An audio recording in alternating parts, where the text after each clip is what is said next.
This is the Cool Kids Film Club podcast. Watch films with us. Where are my notes? Notes. Come. So yeah, people are dying, Gavin. There's screaming, there's crying, and just general sadness.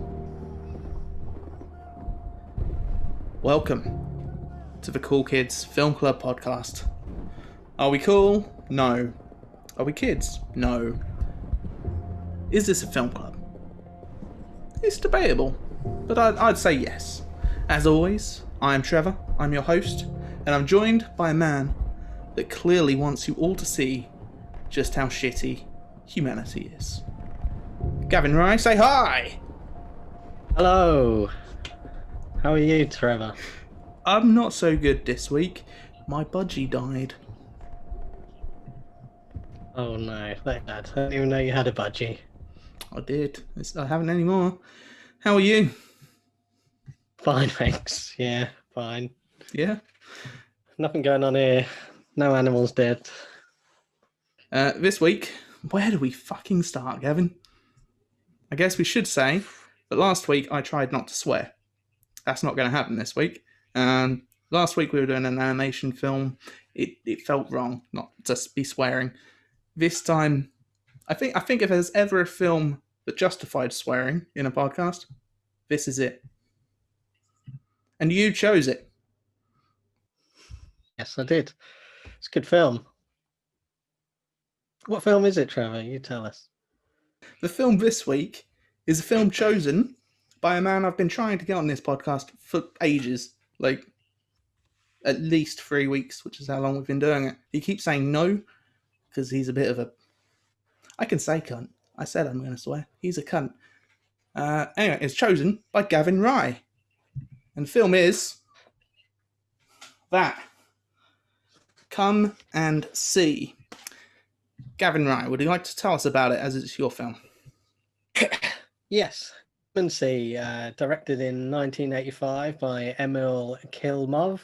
Kilmov did direct some other stuff, called Welcome or No Trespassing, and another called Agony about the monk Rasputin, but he's definitely best known for Come and See. In fact, he decided to stop making films after Come and See because he felt he'd creatively gone as far as he could and had nothing left to say, which, well, you can understand that. It stars Oleksiy Kravchenko, who had never been in a film before and actually wasn't in another one for another 10 years, and also Olga Mironova, who had never been in anything before or after. And the film is currently ranked 101 on the IMDb Top 250, and it's the number 2 highest ranked film on Letterboxd. Hold on. 101? 108, yes, I know what you're going to say. You told me it was in the top 100. It was. So, what did you think of Come and See, Trevor? Well, I mean, my notes are gonna kind of give that away. It starts one way, and then through the notes, it slowly and gradually changes tone. So I won't ruin the tone changing. We'll go through it chronologically. What we should say at the beginning of this is any Nazis who are watching this, because I know there are loads of Nazis in the Cool Kids Film Club, you probably don't like this film. You should probably maybe leave. Why wouldn't they like it? I think it's... Well, okay, they might like the film, to be fair, but they won't like my opinion of the film. I don't know about yours. Ah, I mean, okay. are you going to be saying pro-Nazi comments in this? Confusing. I don't want to ruin it. I don't want to ruin the surprise. So you might. All right. Well, Might. I won't be. So if there are any Nazis watching, I mean, I was going to tell you to fuck off, but you can stay because Gavin might have something nice to say. I don't know. But yeah. We'll see. In fact, if you're a shitty human in any way, just fuck off. I'm just in one of those moods. If you're a Nazi, fuck off. If you're a Nazi sympathizer, fuck off. If you're someone who doesn't give way in traffic, if you're like driving and someone's wanting to come out and you just drive past and give them that look of like, no, fuck you, I'm not waiting for you, fuck off. There you go. That's what kind of mood I'm in today. So people on par with Nazis, you're saying? Yeah, definitely. All of them, fuck off. Okay. Uh, I should write a song about that. Nazi something. Fuck off. I can't think of anything that might go there. I don't think that'd catch on. Be a good song, wouldn't it? No. So, the film, what did you think? I mean, I know what you think, but do you want to tell us what you think? Well, Come and See has been a favourite of mine for some years now. I think I first discovered it probably about 10, 15 years ago. And yeah, it's always been one of my favourite films ever. And to be honest, watching this time and probably analysing it a little more, I'm debating making it my favourite film of all time ever. So there we go. I like it. Better than, would you say it's better, in your opinion, than You Don't Mess with the Zohan by Adam Sandler? I haven't seen it. Well, you can imagine. He plays a hairdresser, Gavin. And, well, you don't mess with him. I don't really know the plot any more than that. He's a hairdresser. That's all you need to know. Sells it to me. Right. Well, there's some hairdressing in this film, actually. Florian, he has his hair cut with Florian. It's your favourite film and you can't pronounce his name. Fliora, yeah. He gets a haircut with just a knife. I thought that was quite good. That's how I get my haircut these days. It looks very good. So you'd probably say what the film is about. You can do all that. This is your favourite film. You can. I don't feel I would sell it as well as you would. Well, the film follows Fliora, who is a young boy. I think, is he 11, did they say, or 12? I think it might be 12. And we start off the film where him and a friend are digging through the sand looking for a gun so that he can join the partisan resistance against the Nazis in I know in the film group you said that it's set in Russia, but it's actually in Belorussia. So he is attempting to join the Belarusian insurgents against the Nazis and goes off against his mother's wishes. And the film is basically about everything he witnesses on his way, on his journey. Basically, it's the Goonies. Goonies 2. Yeah, almost identical. You said about the little kid he was digging up guns with on the beach. I put a note here that he sounded like the demon from The Exorcist. Yeah, he's putting on the voice, mocking the mocking the soldiers, basically, isn't he? And then the scene with his mum confused me a little bit. He clearly wanted to go, hence finding the gun. But did he have to have the gun to go? Is that the drafting system there?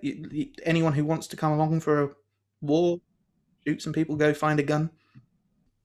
It isn't an army. He's not joining the army. He's joining the resistance, who are just anybody to literally call up arms against the Nazi party. So yeah, finding a gun is pretty essential. A lot of them probably did the same. Makes more sense. Then the two guys come in and forcibly take him, even though he's willing to go. They grab him roughly, chuck him into the cart, and then push his mother over. I get the mother was... the mum was all making him drinks and being very friendly, and then got all...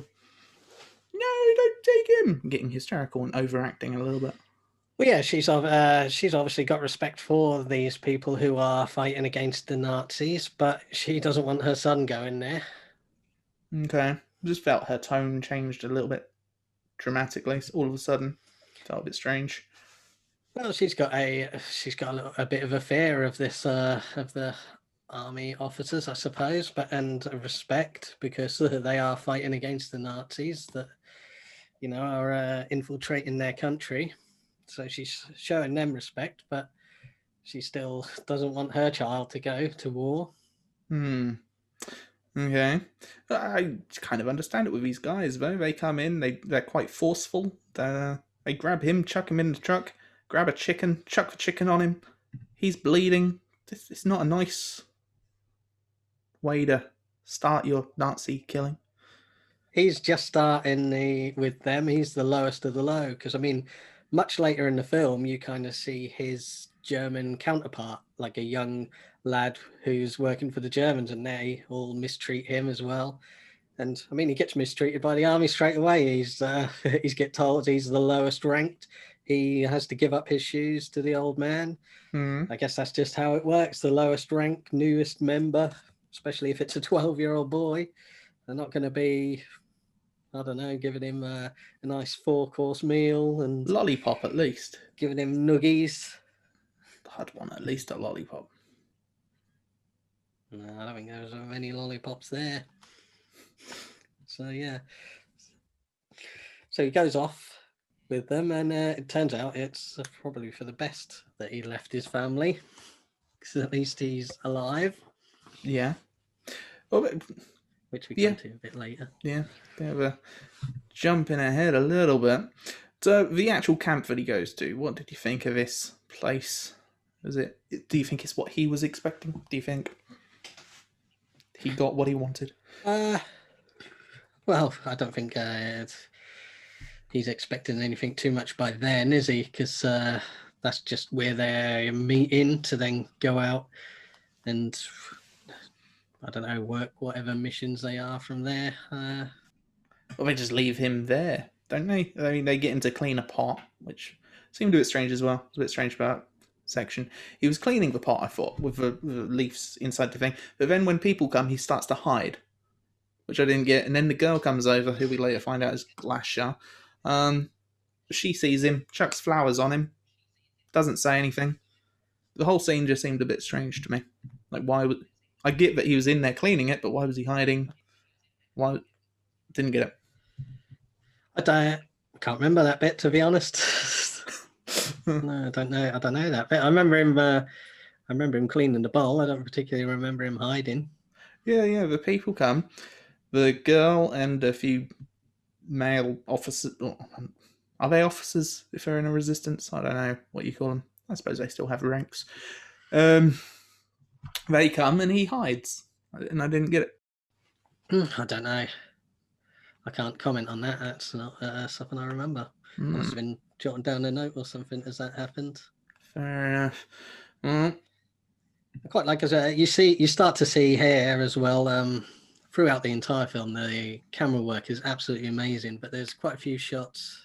It happens with his mother as well, where they talk directly to camera, and which I thought was quite striking. It makes for a striking image, just especially with his mother pleading to him. I mean, she's almost pleading straight to us about it. More of the anti-war sentiment of the film. Yeah, they did do that a lot in a lot of the conversations. There was very little over-the-shoulder shots. It was all straight to camera. I noticed that as well.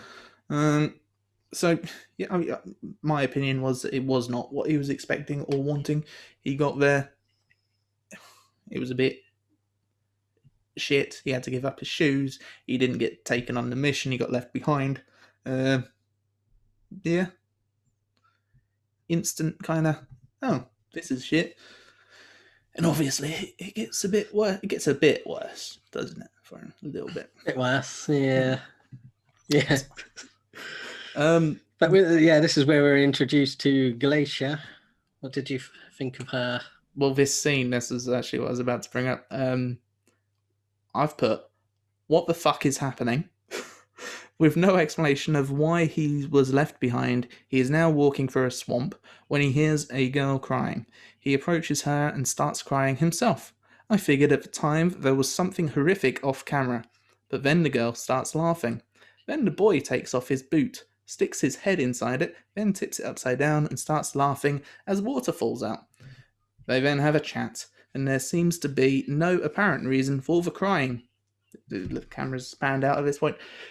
There's no reason. They just what? He's crying because he wants to be a part of this whole movement, and they clearly didn't want anything to do with him. So, yeah, he was crying. He's a child.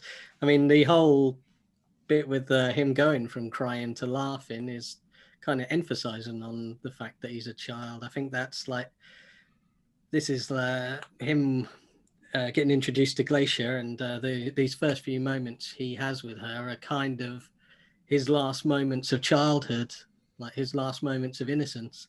I think she kind of represents that a lot. She's dressed in green, like the forest. I think she kind of there's a nature element with her. Like you said earlier, she throws the flowers on him. There's another shot a little bit later on where she's completely surrounded by flies.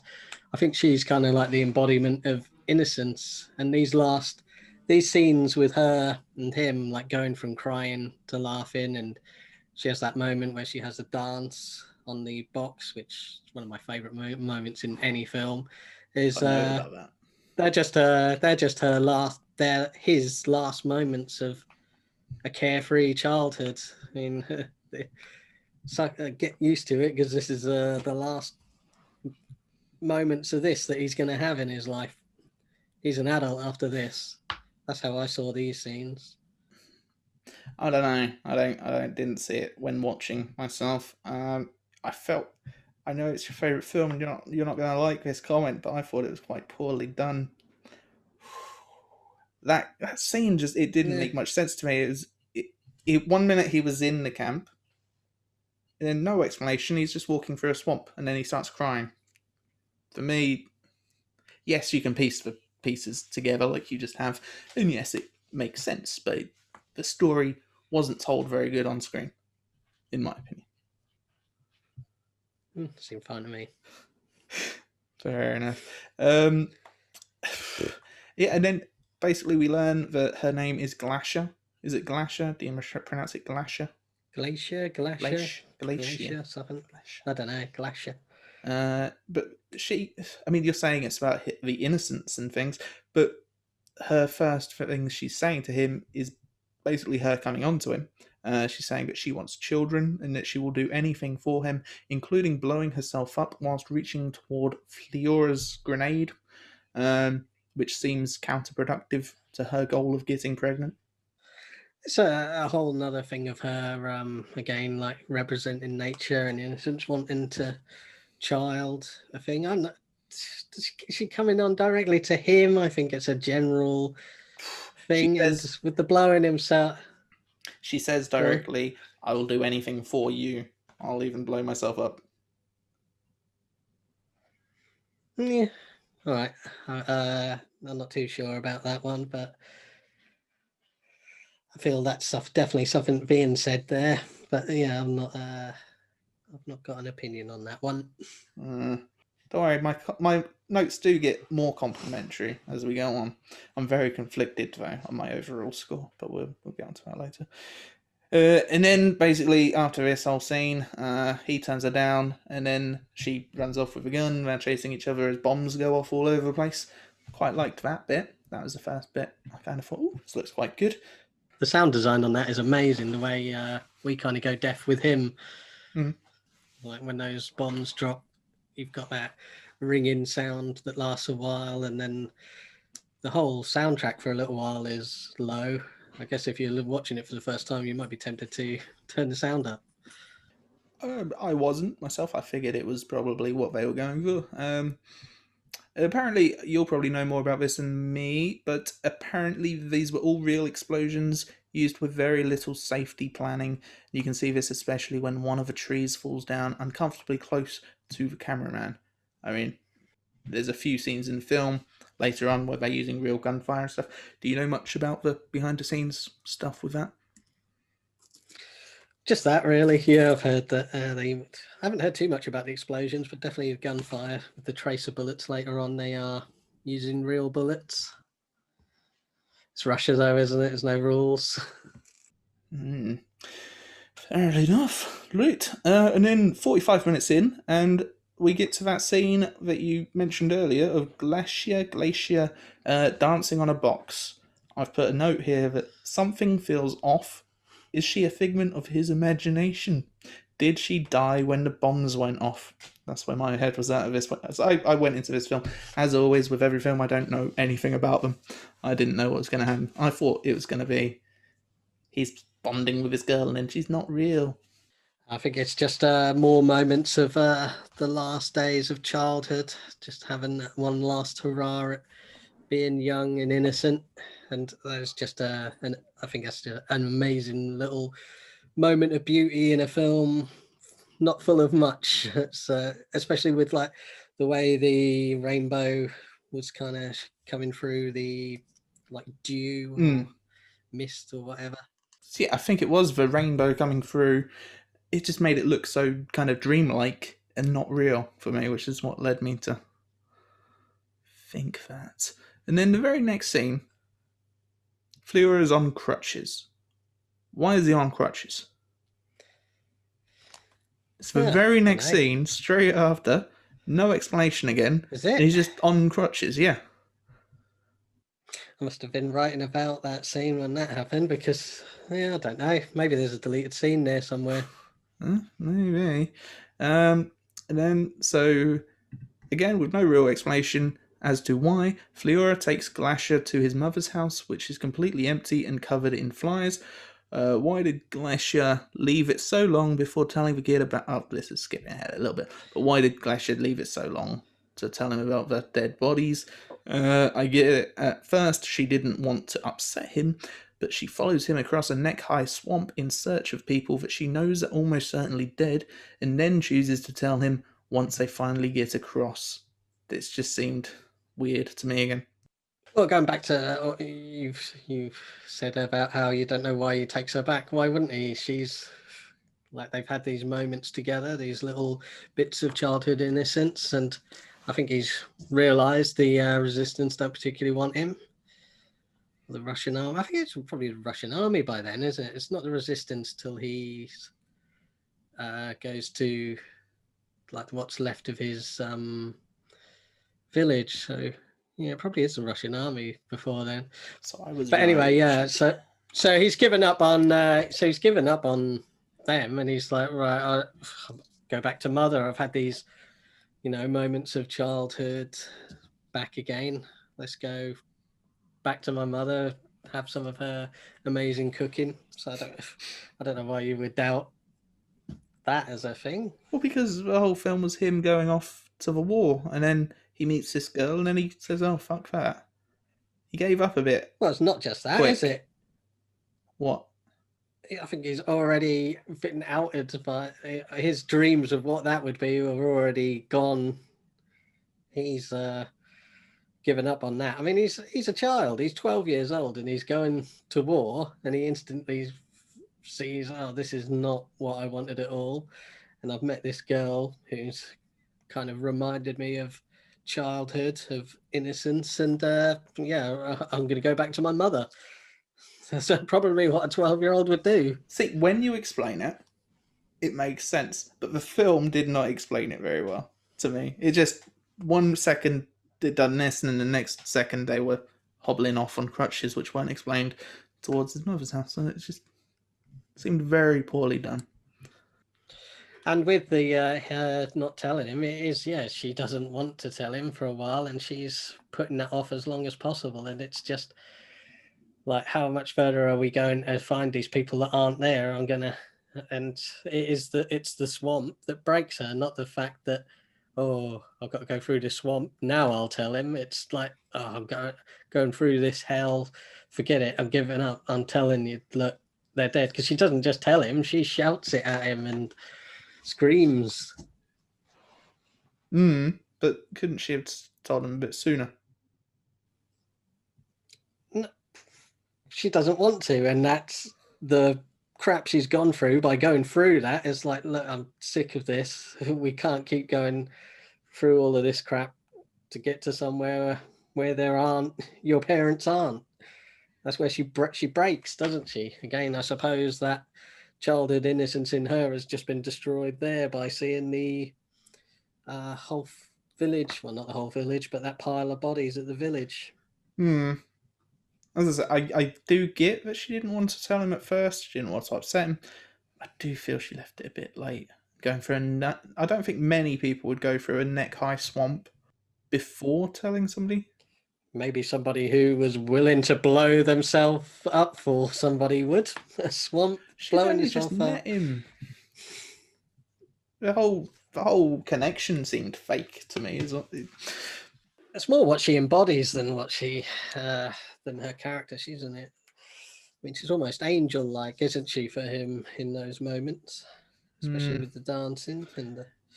And then a guy approaches them, who we later find out is part of resistance.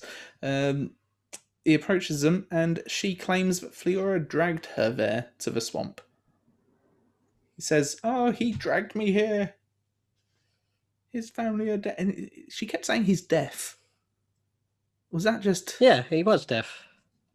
Was he deaf? We literally just spoke about that. The bombs dropped, and we, as an audience, like him, couldn't hear properly. I thought you meant it was just loud, and so his hearing went temporarily deaf. He's not deaf completely, is he? Through the whole No. film? No, he's not deaf completely, but he's lost some hearing. Seemed a strange thing to start shouting. Anyway, this guy's saving her from the swamp, and he's like, "He dragged me here. He's deaf. His family are dead, and he dragged me here to his swamp." Yeah, but I just think that's the start of things getting intense. She's losing it. He's losing it. Because obviously, as soon as he's told that his family has been killed, he's kind of starting to look shell shocked. That sounds horrible. Shell shocked. Shell shocked. Don't like that. Sea salt. Too shushy. She sold seashells. seashells on the seashore. She sells. Shocked. She sells. Exactly. Anyway, Alright, he finds out that his family are dead, and then he follows the man back to the group of survivors from the village. Pillage. Do you have anything to say of this bit? What's I?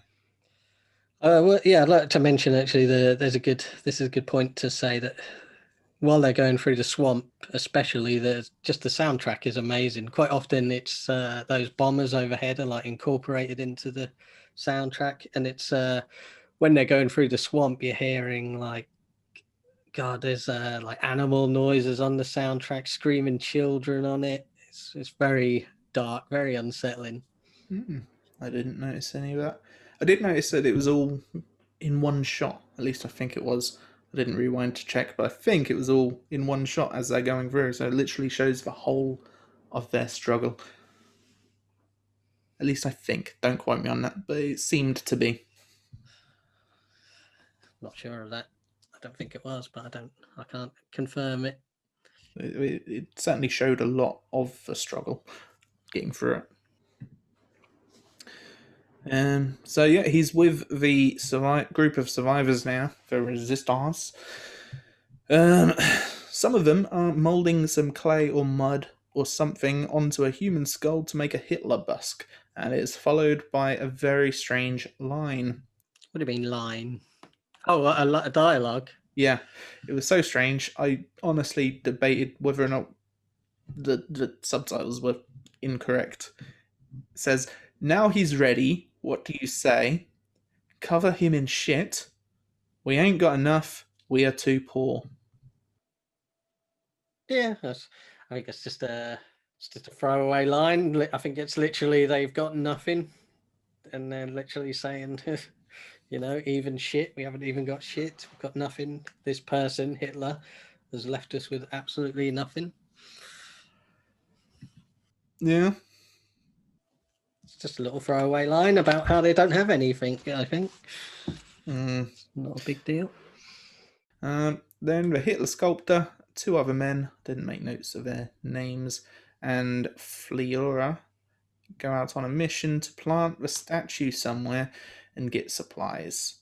So finally, he's part of the gang. He's all grown up now, Gav. So yeah, now he is off out having an adventure. Do you think he's finally content? This is what he dreamt of. He's part of a gang. Well, he's definitely a little, considering that he's just lost his entire family. He's a little more upbeat. He's got A little bit more a upbeat. little more. Yeah, he's a bit more upbeat, I suppose. Well, no, he's just found out his family are dead. He's a little bit more upbeat. Yep. He's off on an adventure. This is like the bit in the Goonies where they're off to get the. I hadn't seen it in so long. They go to a pirate ship, don't they? Yeah. Is that what happens in the Goonies? I Well, haven't seen it for about 15 years. I know there's a lot of Nazis and stuff in the Goonies and a lot of pillaging the village and stuff. That comes later. Yeah. So yeah, there's some bombs happening again. 2 of them get blown up. Didn't really make any notes much on that. They find his foot, Yeah. and then that's what we get the bomber overhead again. That looming sound as they find that foot. That shot, was it the same shot over and over again? Of the plane flying I over? don't know. I didn't notice. It seemed very samey.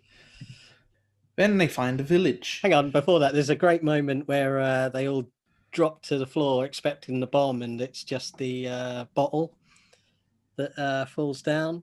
And they giggle. Well, it's kind of like a great metaphor, isn't it? About he brings up like they're drinking up there, and we're left with the empties. Yeah. Kind of I don't know, sort of a metaphor for oppression, I suppose. Then the 2 of them, 2 survivors, the man. Do you make a note of the man's name? I don't know it. No, I didn't. Calling him the man. But, Fleora and the man. They find a village. They hold a gun to a guy's head just as he's about to poop. They get him to fetch them a cow. Then they have him roll in cow manure for camouflage and run with them about 50 feet before being allowed to go back home.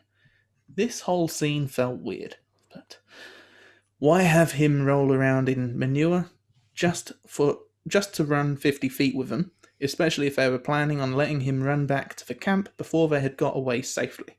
It seemed a bit like a poor decision. Let's piss the guy off, let's get him to roll in cow manure, and then let's let him just go back to his camp, where he won't tell anyone, will he? He won't tell anyone, or... What I got from that was he's kind of, those 2 are treating him a lot like the soldiers Fleora when he first joined. They're just asserting their dominance to be able to get the cow, rather than just being like holding the gun to him and taking the cow. He's kind of dehumanizing the guy as well a bit, just like soldiers did with Fleora. And is that a great idea to go about things if you're going to just let him go 50 yards later? Don't know. Who's he going to tell? Who's going to go after soldiers? His wife? He's talking about his wife at one point. Why is his wife going to run after them? I don't know, but I mean, they asked him what rank he was at one point, so he's of some kind of regiment. To annoy him, It's just a farmer. get him covered in poop, manure, and then just let him go back seemed like a very poor decision to me. Anyway, they get... Oh, I wrote his name down. I'm not going to be able to pronounce his name, but the guy's name is Rubesh. Rubezh. Rubezh.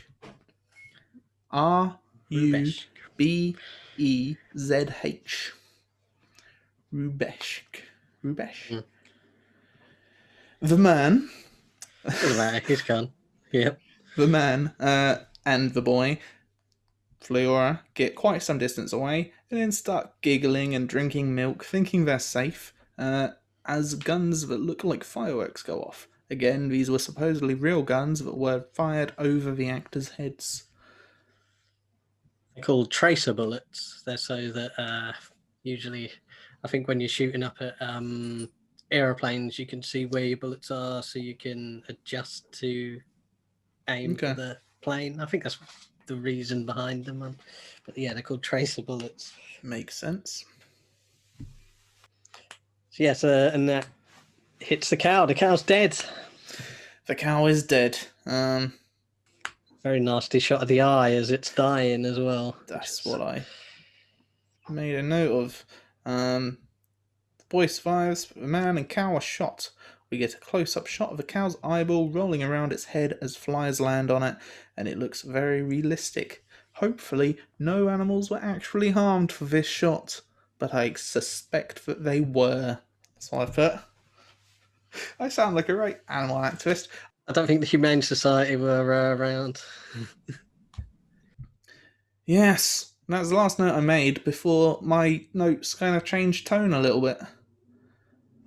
Because 1 hour 35 minutes in, and we finally get a scene up close with the Germans. After the cow dies, Fliora finds himself being taken in by a man of a nearby village. I wrote it down, but I'm not going to be able to pronounce it. Prekori? Just as a platoon of Germans roll up. Do you want to say anything about this? This was... Well, I mean, this is where it starts to take a turn, even though it wasn't exactly all songs and dances. Well, it kind of was until then. But yeah, this is where the Germans... This is one of my favourite things about the film, actually, on a whole, is that it's a war film, but there's never actually any battles between the two armies, the two factions at all in the entire film. We're always with one or the other, which is a very unique way of putting across a war film. Yes. So the German platoon of like 100 plus men arrive. I've put this scene is very intense. I've obviously never been in a village like this being invaded by Germans, but it felt very genuine.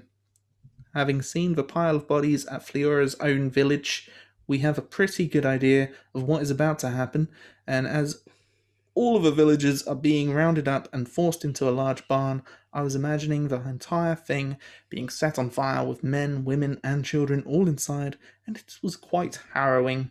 I mean, yeah, this is probably the hardest bit of the movie, where we start to see the villagers being rounded up and put into the barns. And then, of course, they're given that option about they can leave, but they have to leave their kids inside. Yes. Which is apparently a completely real thing from something that actually happened. Okay. See, I questioned that when it happened. I thought it was just a cheap way of the writers getting Fliora out of the barn. Because he was in there, I was thinking, how's he going to get out? There's no way out of this barn. He's fucked. And then this soldier comes up and says, oh, you can leave if you want. The writer was, I know he was definitely in the war, and I believe he was a part of one of these villages, and a lot of this stuff is personal stories of his, I believe. And the director as well had some involvement with it as well. I'm not too sure if he was fighting or if he was young at the time, but a lot of personal experience has gone into the film. And yeah, the German soldier that says, yeah, you can leave, but you have to leave your children, that is completely based in fact.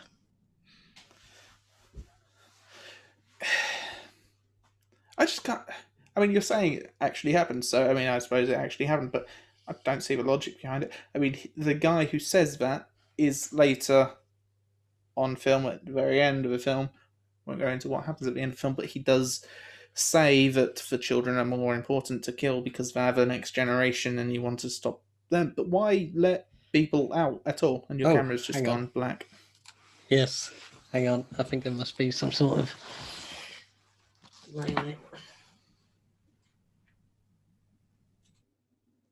Hello. Hello. Better? Yes. Do you want to do a little explanation why you look different? Yeah, my camera stopped working somehow, and I can't make it work again, so got no different camera on my phone. You thought you'd be all fancy this week, didn't you? You thought you'd upstage me, get your camera out. Yeah. All right, where were we? Okay, so you've said that the line where if they come out, they can come out as long as they leave their kids behind. You've said that this is a genuine line; it actually happened. It's from a real time in history, but it still feels like a weird thing to say. I get that the soldiers want to make sure that the kids are killed because they are the next generation, but why give the adults that chance to come out? If they want everyone dead, I think they are also using it as an opportunity to cement their beliefs that these people are less than human. They would be willing to leave their own children in the barn, and I think, I mean, it's quite a testament that a lot, or most, do any with kids come out? Because obviously Floran does, but he doesn't have any kids. one woman climbs out of the window with her child. The woman is dragged away by her hair, and the child is taken from her and chucked quite forcibly back into the barn. Like, don't know how they must have had a trampoline or something on the other side, but It's Russia. They just threw it. probably did.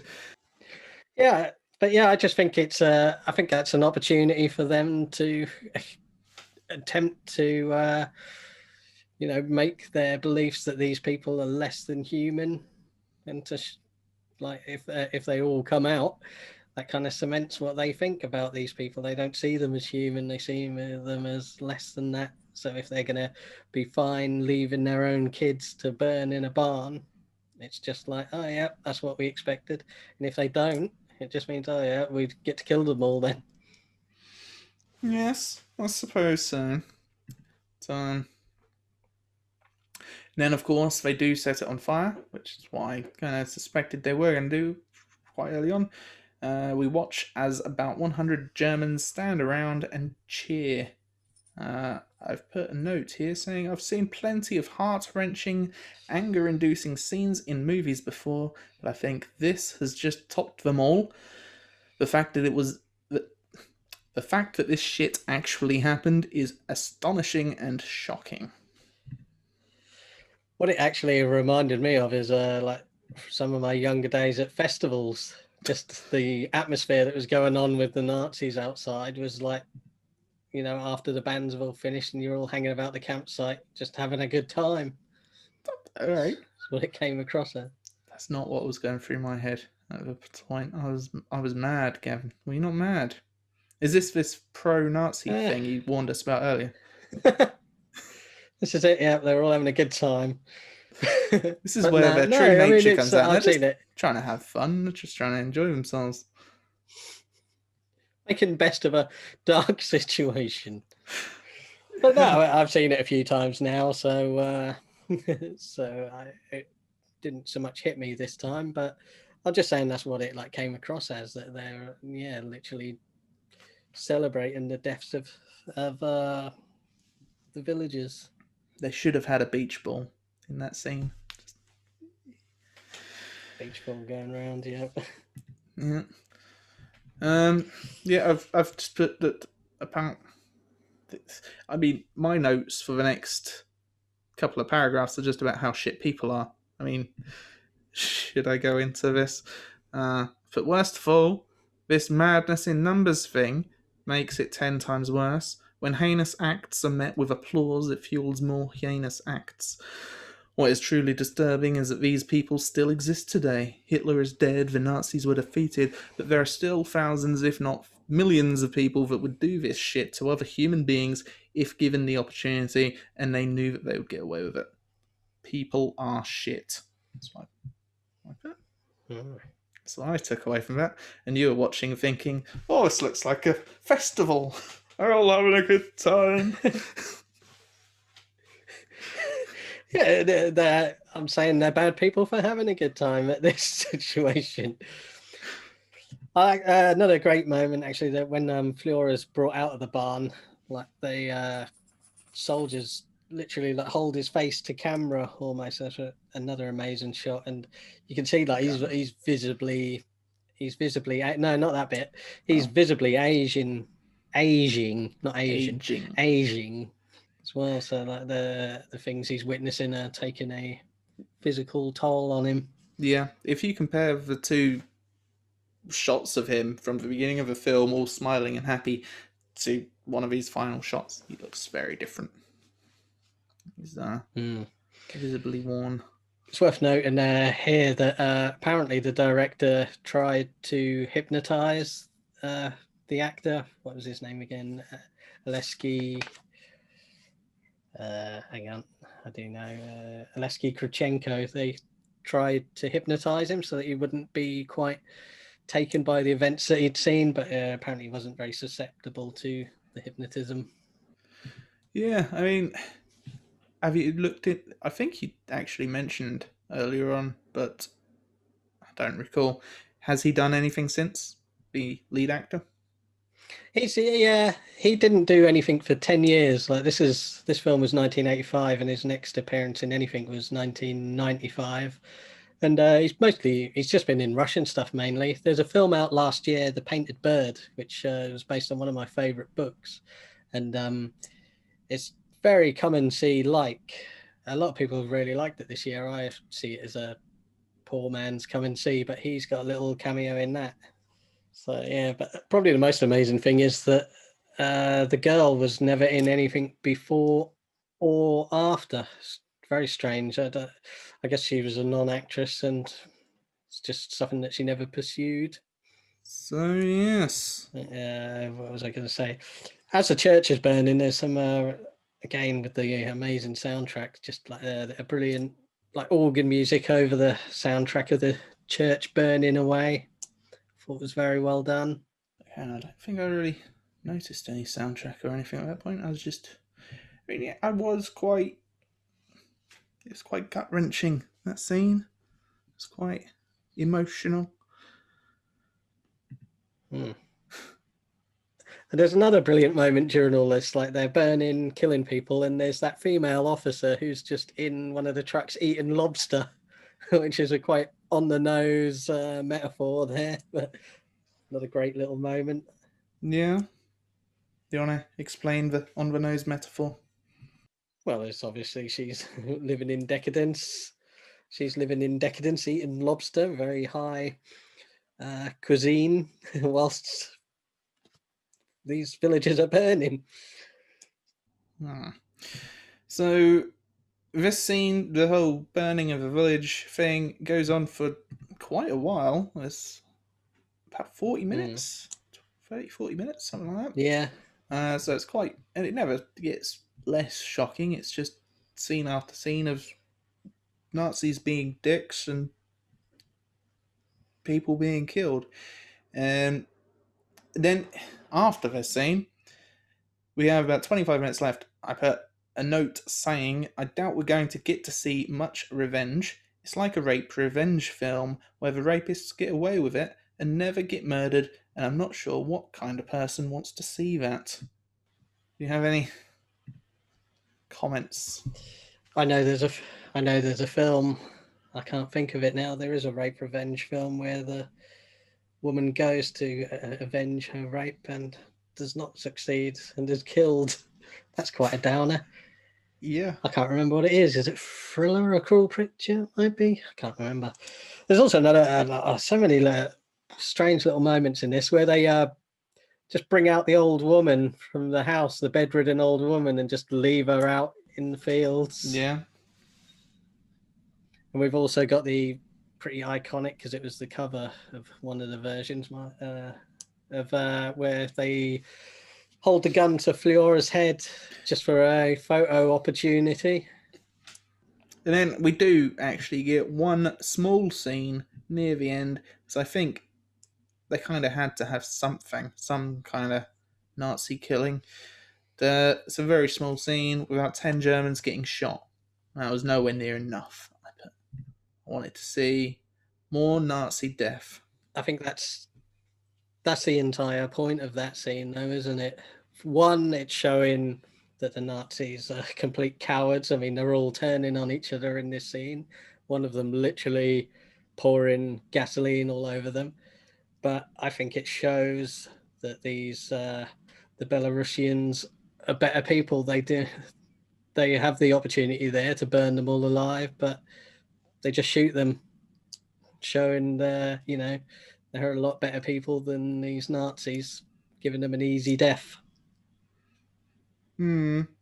Still wanted more of them to die. I don't care if they get burned or shot or what. I just don't know. Didn't sit with me right that so many of them just rode off into the sunset. It's as it happens, I suppose. As it happened. That is true. There's a moment in here, right, where there's a lot of debate about this bit. Is the girl that returns all bloodied? Is it Glacier or not? The girl that returns all bloodied. Yeah, there's a girl and returns, and there's a girl who looks a lot like Glacier, and it's a big talking point of the film. I don't think there's been an official answer about it, whether it is Glacier comes back, because she confronts Fliora sees her through the crowd, and they stare at each other for a little moment. It looks like she's been bleeding from the vagina almost, because it's all running down her legs. I didn't think that was her. No, a lot of people say it isn't. A lot say it is. I mean, because you would imply maybe that she's been raped because she's bleeding down her legs, and I mean that would then tie into her whole representing nature, wanting to have children, and that's been destroyed as well.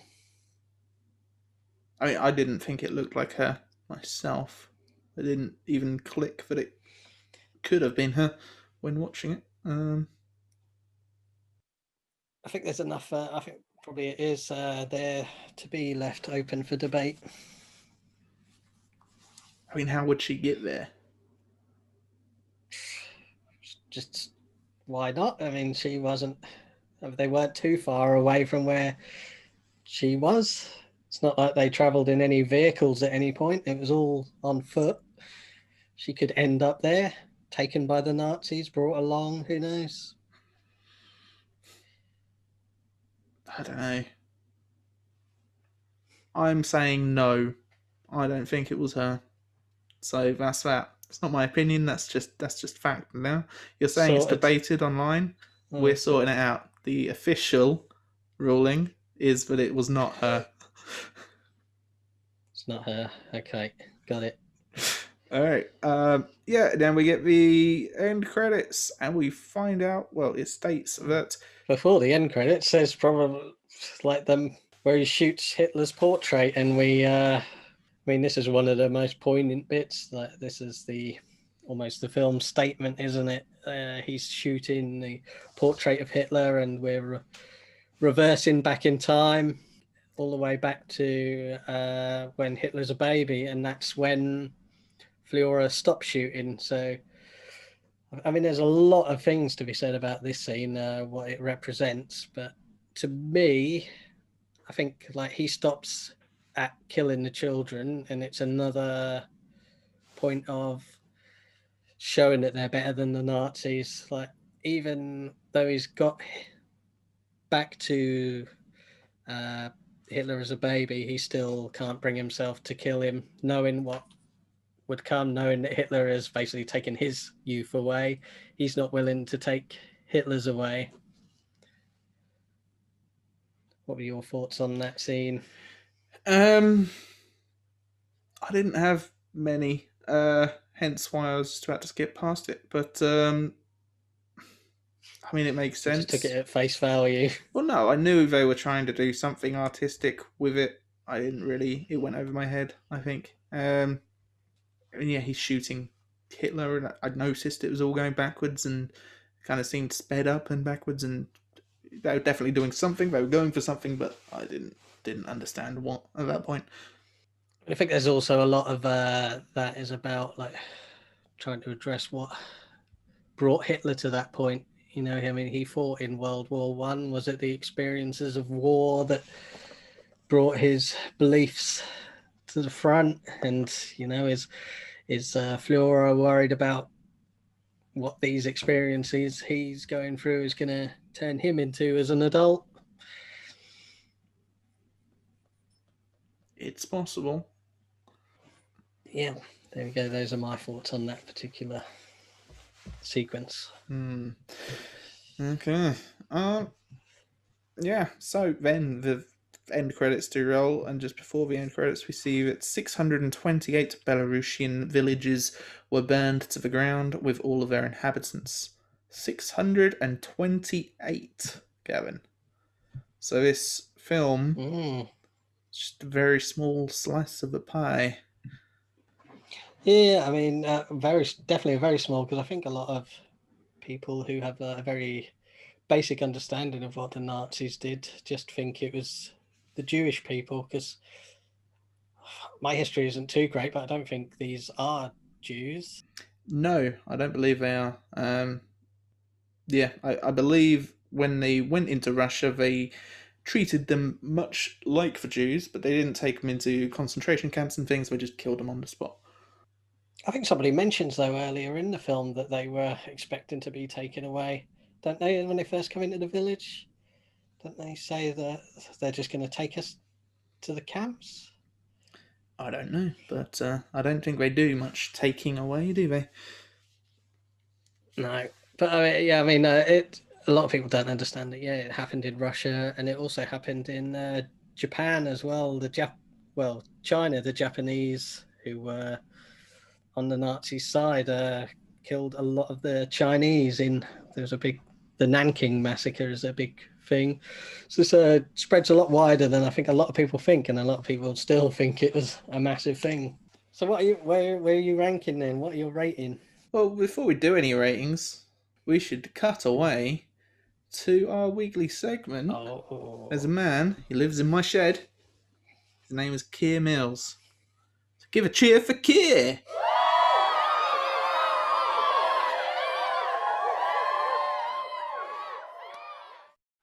I'm in the mood for some light Saturday afternoon entertainment, I said. Let's him over, they said. And indeed, they did. Now, there are some movies that are exceptional that I like to watch because they make me feel horrible. Happiness by Todd Solondz, for example. There are some movies that are exceptional that I don't like to watch because they are horrible. Dancer in the Dark, for example. There are some movies that are exceptional that I can't watch because they are horrible. Requiem for a Dream, for example.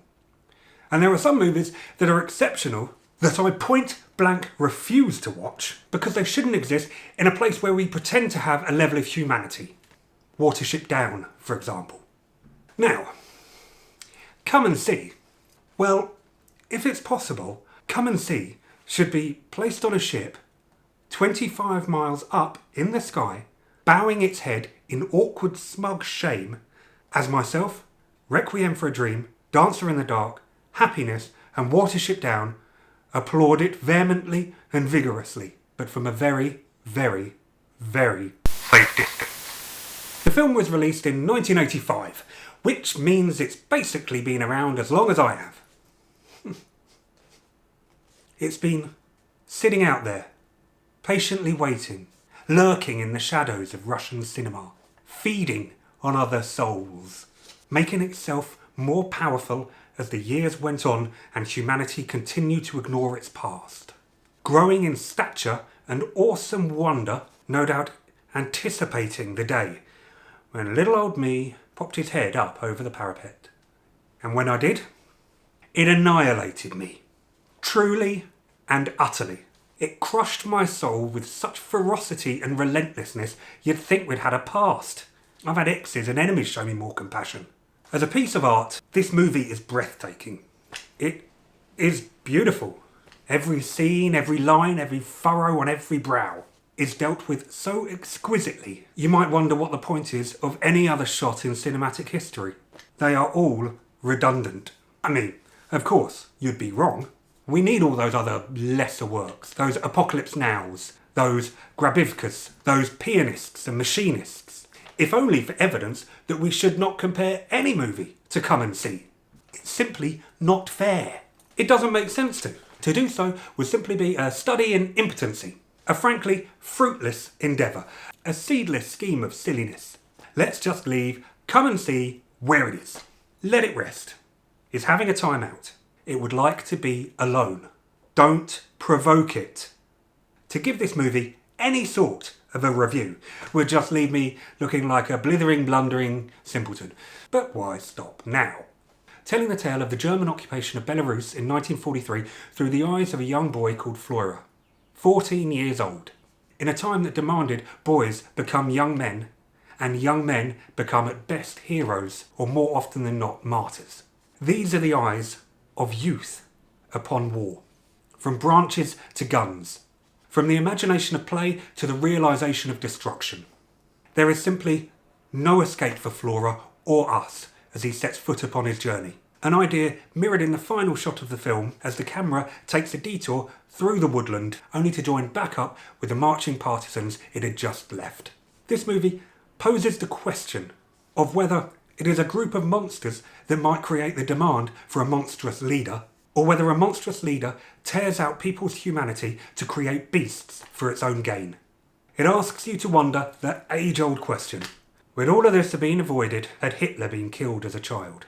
And more importantly, could you pull the trigger? This theme allows small comparisons with other movies, such as Narciso Serrador's 1976 classic Who Can Kill a Child? And, more recently, Tom Shankland's The Children. Is the assumption of a child's innocence and the protection of that assumption a child's right? Especially when that child will not only grow up to eradicate the innocence of millions, but ravage and shatter the very meaning of the word for generations.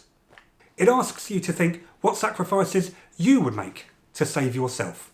What atrocities might you commit if you were told you were right? And how far are you willing to search for the answer? One of the most haunting moments in this movie is witnessing the resignation of life, as soldiers pose for a photo holding a gun to the head of their captive, whilst the photographer struggles to get his camera to work. Ellen Klimov, the director, slowly moves towards the victim's face, and we see life leave his eyes, his will to fight long since vanquished. In such devastating fashion, it is simply remarkable to think that any of these people are simply performers. I am reminded of the lyrics to Radiohead's Street Spirit. Cracked eggs, dead birds, scream as they fight for life. I can feel death, can see its beady eyes. The beady, stone-black eyes of death, gazing straight down the lens at you.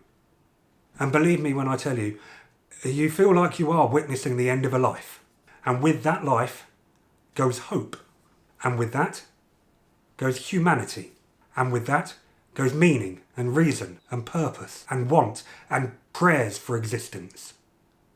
As you look at his face, you too really do believe it's the end. What's more, everything in this movie is true. I mean, yeah, it's not verbatim, but it happened. A little light research will lead you to a quote to an unnamed elderly German gentleman who, during an after the film discussion, stood up and said, "I was a soldier of the Wehrmacht. Moreover, an officer of the Wehrmacht. I travelled through all of Poland and Belarus, finally reaching Ukraine. I will testify that everything that is told in this film is the truth. And the most frightening and shameful thing for me is that this film will be seen by my children and my grandchildren." I mean, you'd like to say at this point, here endeth the lesson. But, wickedly, we never seem to learn. In reference to the title, I heard the voice of the fourth beast say, "Come and see." And I looked, and behold a pale horse, and his name that sat on him was Death, and hell followed with him. And power was given unto them over the fourth part of the earth, to kill with sword, and with hunger, and with death, and with the beasts of the earth. That's us. It's talking about us, the beasts of the earth. And whether you believe in any religious scripture or not, you can't really argue with the memo. Laters. Trying to get our reaction here to Kier's video, and you're looking away. None of this is usable. None of this is usable. You keep turning away from the fucking camera. Well, to come back. No, that's like the video ends. This is our reaction. This is all going to be in the video. Can't be now, can it? Although I probably will now use it just because it's more funny. But yeah, what did you think of... Stop fucking talking away! I'm trying to find. I've got a few of the films that he mentioned. I was going to pop them up. But there we go. Right, go on. Try that again. What did you think of Keir's segment? Well, he just puts us to shame, doesn't he? So makes me feel a bit worthless now. Yeah, He's very good. Yeah. He's got all those words. He's got what? Those big words. All those words. He does have words. He has a lot of words. And the look and the hat. He has the hat. I like the hat. He doesn't have your pen flips, in fairness. So that's something you have. No. He doesn't. I'm not sure what I have to offer. I have a nice microphone. I think... Have you not seen his? He's got... Well, it does. It looks good, to be fair. So yeah, there's Key actually mentioned quite a few of my favourite films there. Requiem for a Dream, Dancer in the Dark, Who Can Kill a Child. I mean, if you watched Dancer in the Dark with Come and See, I think you're in for a bit of a bleak evening. I haven't seen that one. So I'm not a big fan of depressive movies in general, or depressive music, or just depressed feelings in general. I feel the world is filled with them enough. I don't want to fuel them anymore. There's enough going on in there. I feel fine. That's a depressing movie. It re-energizes me. Fair enough. But yeah, Keir summed it up quite well. I feel you summed it up quite well. We should point out, this is being recorded like a day or so after the last recording, because the last recording died a little bit when my computer died. So we had your camera dying halfway through, and then my laptop died at the end. So we're having to do the ratings and stuff at the end. Forget what I was saying, but what did you think? Well, overall film, Yeah, rate it. oh, it's a perfect 10 for me. I've probably only given about 5 or 6 films 10 out of 10, and that's definitely one of them. Probably up there with The Elephant Man as my favourite film ever. So yeah, last time we chatted, you hinted that this had become your new favourite film and that it had overtaken Elephant Man. Have you had any further developments on these thoughts? Well, it's very difficult. I haven't seen The Elephant Man for a while now, so I think that'll need a revisit. But I think we're going to go in number 2. Come and see. Number 2. Number 2. Okay. Yeah. Well, like you, I very, very rarely give 10 out of 10 ratings. So this means a lot. Strangely, I haven't even decided yet.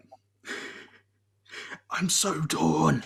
It's one of those films that, like, did I enjoy it?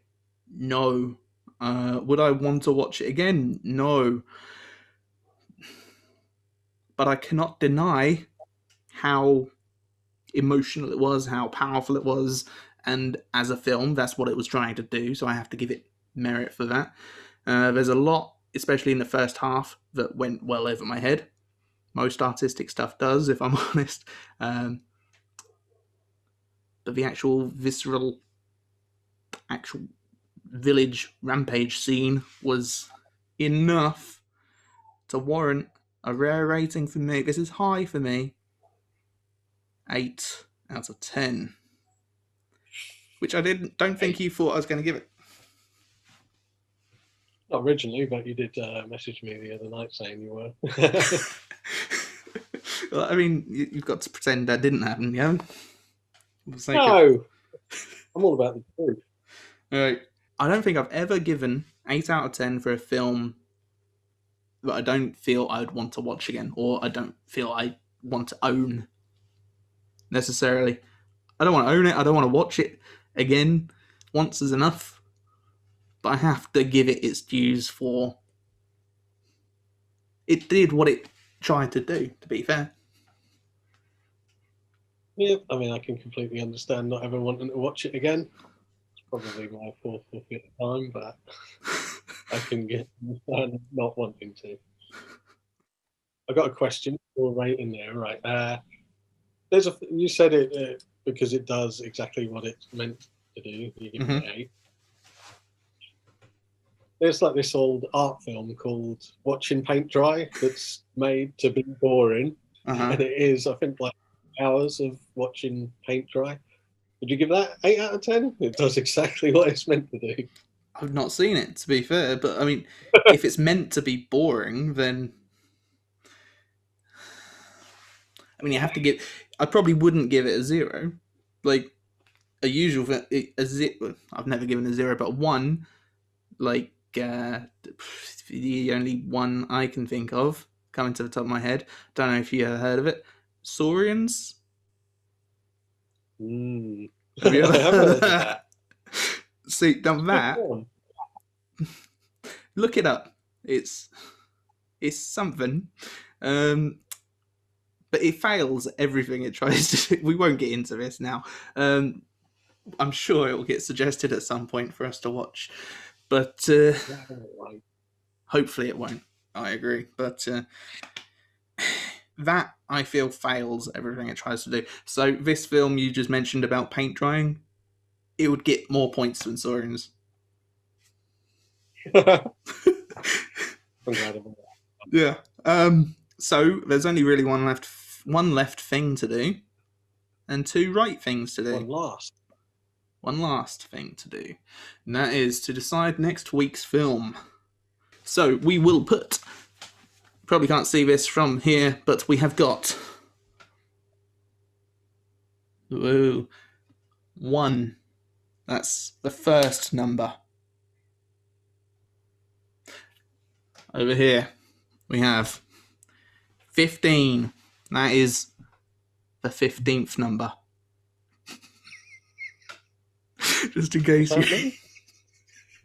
There are 15 entries in the pot. Right. They all represent a different film. If you've suggested a film on the website, the Facebook page, which is... I always lead into it like I'm going to give the whole address. Don't just go to Facebook, search for Cool Kids Film Club, YouTube, whatever. Let's generate. Boom. 2. 2 is... I have a feeling I know what this is, but I'm going to check it. It is Warren Winter's The Personal History of David Copperfield. Never heard of this Warren Winter guy. He's a lovely chap. He was in quite a famous band, if you ever heard of And Us. He was in that until all the other members of the band died mysteriously. And it was never proven, but it's suspected that Warren had a hand in it. I went to a And Us gig with my wife. Really? So you have heard of And Us? Oh yeah, I was at one of the shows. Very privileged to be there. Wow. Fair enough. Well, we've got next week's film. We've done ratings. We've seen Kier's segment. Alright. So that was that. This is this. And that's my crazy son running around. Alright. Bye! Bye! I'm sure that'll edit together well. This is the Cool Kids Film Club podcast. Watch films with